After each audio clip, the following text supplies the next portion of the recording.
Now this is a big one, how to promote yourself as a DJ. It's one of the toughest parts about being a DJ. You've learned all the skills, you've got your music collection, but now you need to get yourself out there and get gigs. So how do you go about it? Well, there's a few different ways, and it all starts with content. So we'll start with the most obvious, which of course is creating and releasing mixtapes regularly. So this is what all DJs do, but I would say that most DJs do not do this regularly enough.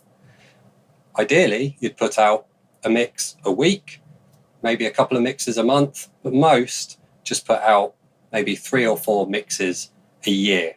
And while that might get them little bumps at the time, it doesn't give them enough consistency for people to know to look for their mixes and to really stick in the minds of their audience and people that you want to book, or that you want to book you for gigs. Now, what I recommend, one of the best ways to create mixes is to record every single practice that you do. Now, bearing in mind, you're not going to release all of them, nor would you want to, but this does 2 things. One, it actually speeds up your learning and makes you a better DJ, because when you record every mix you do, you can listen back to them over the following days and you can hear what you did well and what you did badly and what you can fix next time. So being able to self-critique in this way is just priceless, really. The other thing that happens is when you record every single mix, then the pressure of the blinking red light, being on show, being recorded, starts to go away. You just get used to it being on and you just forget about it. So it takes that pressure off, and this will serve you well as a DJ in general. But then if you are recording every single mix, then you'll have 1 or 2 a week that just are spot on, that you love, that you enjoy.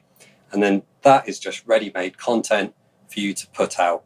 So if you're practicing every day or a few times a week, then you can really be creating a lot of content quite easily just by recording every single mix that you do. But, okay, so you can't just release mixes all the time, because as you know with social media, the more you post, the better reach you get, the better chance you have of becoming known.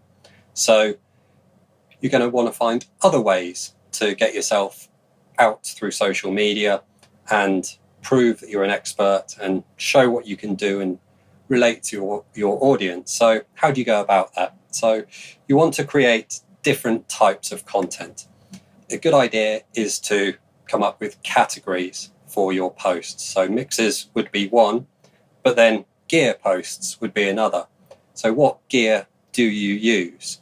You could simply take a picture of your mixer, for example, talk about what it is. So this is a Pioneer DJM 900 Nexus 2.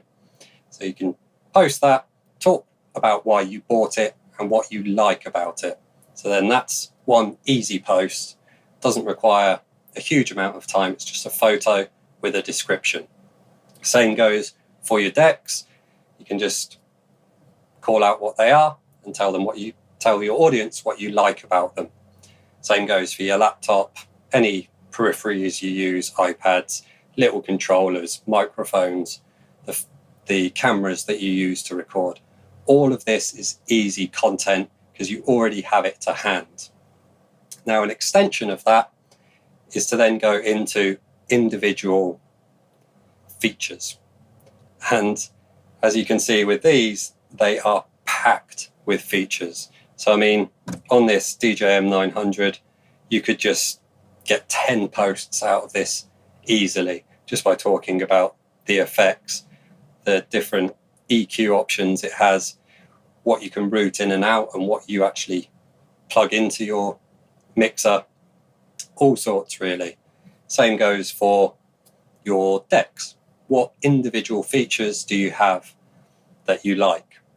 Then an extension of that would be tricks, tips and tricks. So do you have a trick on the mixer, for example, with the looping and using the pitch? You could then demonstrate that, and you're teaching your audience as well as showing that you have skills that make your live sets, your DJ sets, different to anyone else that is out there. So just on your gear posts alone, you've got 3 different options: the actual gear, features, and then tricks. Now, one thing to bear in mind is a lot of people struggle to make content. They feel like they have to produce a highly polished video or mix, whereas that's just not the case. When you get into creating content all the time, it's going to become too much of a chore and you're going to obsess. If everything has to be perfect, then if you're not happy with a certain video or certain picture, then you'll either spend too long trying to fix it, or you just will never put it out at all. So a good concept to bear in mind for this is from the marketing world. You may be familiar with Gary Vee, but he talks about document, don't create. So don't worry about creating polished, amazing content all the time. Instead, just document your journey as a DJ. So this is great for beginners and advanced, because you can just show exactly where you are at the moment. And if you're just recording mixes and recording videos, then you'll see a progression throughout your social media posts. So this is what we mean by document. It just makes it a lot easier. There's a lot less pressure to make sure everything is perfect, because really you're just talking about your journey. So it's a good one to get your head around. It can be a little bit tricky to understand the difference, but it's a game changer when it comes to producing lots of content. So to give you an example, document your journey would include practice sessions or tunes you have found, right through to going to gigs and seeing other DJs. So as long as you are recording videos or taking pictures or recording audio, you can share a snippet of that and then talk about it in the description. So it's easy content. So even when you go to a gig, for example, you go and see another DJ, they play 3 or 4 tunes that you like. So you just film some of that, make sure you get good audio, which we'll come to in a second, but then you can take just snippets of your video. So if there's 3 tracks that you liked and you recognized, then you can take a snippet, share that online, and talk about why that track went down well. A way to increase your audience engagement is if there's a track you don't recognize but you really like, then you can still share that video and just literally ask your audience, does anyone know what this is? And that will encourage people to post the answer, because everyone loves to share that they have knowledge. And it just gets your comment count up and gets you engaging with your audience. So it's just a great trick to do that. You're asking for help, and people love to help if they can. Now, as I mentioned there, you can take one video and then take snippets. So one video doesn't necessarily need to be one post. This, for example, using this video as an example, I could take a 10-15 minute video, however long this is, and I could just take tips. So I might pull out 5, maybe even 10 different tips and release those as individual posts on the variety of social media networks. And I can still drive people to the main YouTube channel. I can say, go and watch the full video here. But it also gives me plenty of social media posts to put out on a regular basis. So a 10-minute video that has 5 clips, that could be, if you put out video clips every Monday, that could be 5 weeks worth of Monday content. So that's the other thing to bear in mind. When you make longer bits of content, then it can be split up into individual pieces. So again, this goes to the documenting aspect of promoting yourself as a DJ. Another one that I want to talk about that we all do as DJs is sharing the music that you find. So gone are the days when DJs used to keep their tracks hidden. Back in the days of vinyl, then battle DJs actually used to put stickers over their vinyl so that people wouldn't be able to see what the track was. But Shazam's kind of killed that. So you can, whenever you find a good amount of tracks, say you find 10 tracks, then you could share those in individual posts. That's 10 easy posts right there. Now, you want to be careful not to be sharing copyrighted content. If you just share a clip of the music itself, then you might find that your post is taken down and your account is penalized, and you don't want that. So the best thing to do is just take a screen grab of the artwork, post the name and the track, the artist name and the track, and what you like about it, why you bought it. So again, really easy content, because you will be buying music and finding music on a regular basis. So this is just a no-brainer for content, really. If you do want to keep some of your music secret, then of the 10 tracks you find, only share 5 of them. And then the other 5, people will just have to come to your sets or listen to your mixes to hear.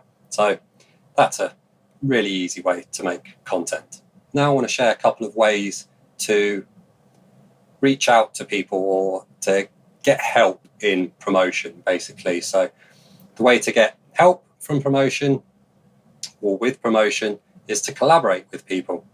And this can be done either as a DJ or as a producer. So when DJing, for example, if you have friends who are DJing or DJs in your local area that you admire, then get in touch with them and ask if they are happy to do a back-to-back mix. So that would involve going to their studio or them coming to yours, and you do exactly that. You both play 1 or 2 tracks each and you record an hour-long mix like that.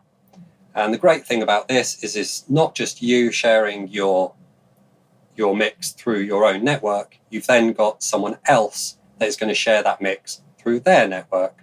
So you're doubling the amount of exposure you get. And plus, you're going to be exposed to a network that you wouldn't normally, because obviously your network is your network, theirs is theirs. So you're reaching out to a wider network. So this could even be a great thing to do regularly. For example, once a month, try and reach out to a different DJ. And this does a couple of things. So obviously you're going to have that one post per month that's being shared by other people, but it's also going to mean that you're making friends in the industry. And that is invaluable in promoting yourself as a DJ. It's how all DJs have become known, basically. They might have made some great tracks that got some exposure, but at the end of the day, it's come down to relationships and friendships with people that get them bookings or put them on festival lineups. And collaborating is just an invaluable method to do that.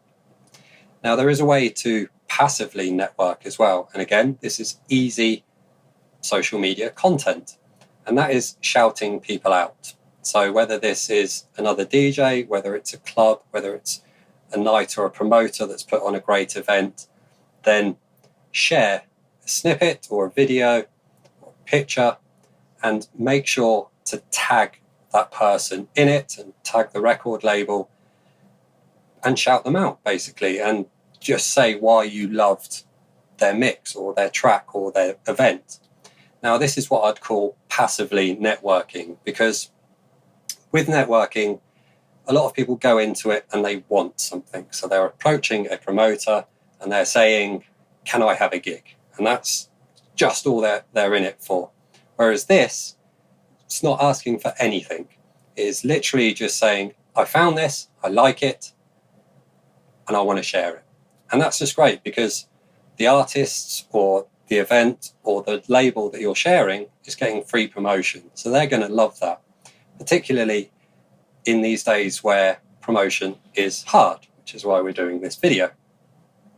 And they will always see it. Generally, most DJs take care of their own social media, and they may comment. Some may even follow you. Also, be prepared to do it a few times. So if there is a record label that you like, then every release you enjoy, then just do it again. Keep tagging them, because your name will keep popping up and eventually they'll come to recognize you. And then if you do reach out at some point and you just throw your hat in the ring for gigs, then they're already familiar with your name. And at the very least, they're much more likely to respond to your messages because they know that you've helped them. And it's that thing, give and take. You've helped them, they'll be more inclined to help you. Now, as I mentioned earlier, a lot of big DJs did produce tracks or albums, and that's how they got noticed. So another great way to promote yourself as a DJ is, of course, to make your own music. Now, this is probably one of the longer ways because you're going to have to learn the software, some music theory, and they're going to have to be polished enough to be notable, different enough, so you're going to need to develop your own style.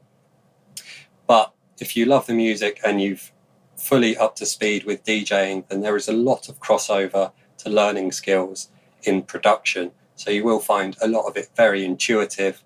And also, the more you DJ, the more you realize the types of tracks that you want to hear, but you just aren't able to buy anywhere. So that's why a lot of DJs start producing, because they make the music that they want to listen to. So it might take a little bit longer, but it's one of the ways, if not the only way, to get to superstar status. All right, so there are plenty of other ways as well. I don't want this video to go on for too long. So if you want to see more tips and tricks, more proven methods of how to promote yourself as a DJ, go to the website bestdjsetup.com/promote, and you'll just find all sorts on there. If there's any other ideas or tips or tricks that you have for promoting yourself, then drop them in the comments below and I'll happily update the article. Thanks for watching.